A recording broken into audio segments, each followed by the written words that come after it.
David Tennant departed as Doctor Who's leading man at the very beginning of 2009, but there was a pivotal scene during his era that proved beyond doubt that it was time for the 10th Doctor's time to end. Although largely remembered for his zany and fun-loving attitude, Tennant's version of the Time Lord wasn't without his dark moments. The 10th Doctor's timeline was littered with scenes that brought these shocking character traits to the surface, but one near the end of his life was far too significant to ignore. Of all the actors to play the Doctor, Tennant is the only one to come back as often as he has, and at such significant moments. This is a testament to just how popular he was, but it also highlights just how brilliantly Tennant played the Doctor. While Ten often seemed larger than life in an almost comical way, he also had many nuanced, brooding moments that took a little while to fully parse. That being said, certain scenes stick out for very worrying reasons, and one proved it was a good thing he was going to regenerate soon. The Doctor's Time Lord victorious scene in the waters of Mars was Ten at his most dangerous. Ten intentionally broke many of the Time Lord's rules in the 2008 special. By the time of 2008, the waters of Mars, Ten had been traveling on his own for at least 2 separate adventures.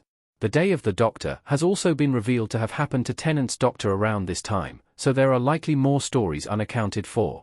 The impact that the Doctor's time alone has had on him is evident in The Waters of Mars.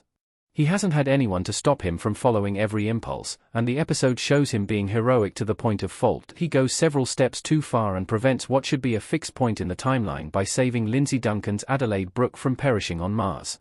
Adelaide's death would have influenced the future of human space exploration, but the Doctor seems unconcerned by his massive intervention, declaring himself the Time Lord victorious. What Ten perceives as an act of mercy ultimately becomes nothing more than a failed and unknowingly cruel rescue attempt. Rather than dying as a hero due to unknown causes on Mars, Adelaide sadly feels obliged to correct the timeline by taking her own life at the end of the episode. It's this extreme solution that brings the Doctor somewhat to his senses, but he's crossed a line he can't come back from and never returns to his former self. Leaving this version of the Doctor to run riot was sure to end in more heartbreak. The 10th Doctor had to regenerate because he'd left himself no other options. It was time for Matt Smith's 11th Doctor to take over. This sinister shift in the Doctor's attitude was a notable symptom of being left to his own devices, but he had already decided he would never travel with a companion after losing Donna Noble, Catherine Tate. Ten was a man of his word, as all iterations of the Doctor are, so it would have been uncharacteristic for him to start leaning on a full-time companion again to be his conscience. Therefore, although he limped through saving the world one more time with Bernard Cribbin's Wilfred Mark by his side, it was definitely time for him to regenerate and start anew. Even in some of Ten's final moments, his slide into selfishness was evident. Rather than diving headfirst into sacrificing himself to save Wilfred from death by radiation, the Doctor goes on a passionate rant about how he's so much more important than Cribbin's character. It's heartbreaking to see Ten acting in such a self-centered way, and speaking so coldly about someone he would have once risked his life to rescue without question. This scene serves as the final piece of evidence that Ten had overstayed his welcome, as confirmed by the line, "I've lived too long."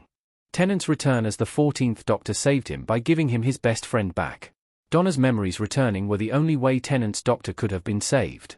Although he looks slightly different, the 14th Doctor is just Tennant's iteration coming back for a second round.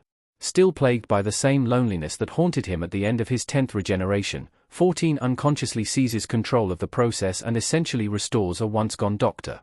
Perhaps kept going by the memories of the companions his predecessors had traveled with, 14 is able to keep it together long enough to seek out Donna and restore the memories he was compelled to wipe from her mind at the end of Doctor Who Season 4. Donna later theorized that 10 coming back as 14 was because the Doctor was tired, and in need of a long rest, which is why he chose the face Donna would recognize upon his return to Earth. While not confirmed, the show quietly teases that this is indeed the case.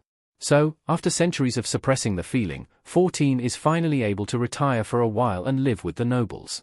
Thankfully, the introduction of Ncuti Gatwa's 15th Doctor via Doctor Who's shocking bi-generation twist meant the universe wasn't left short of its biggest defender.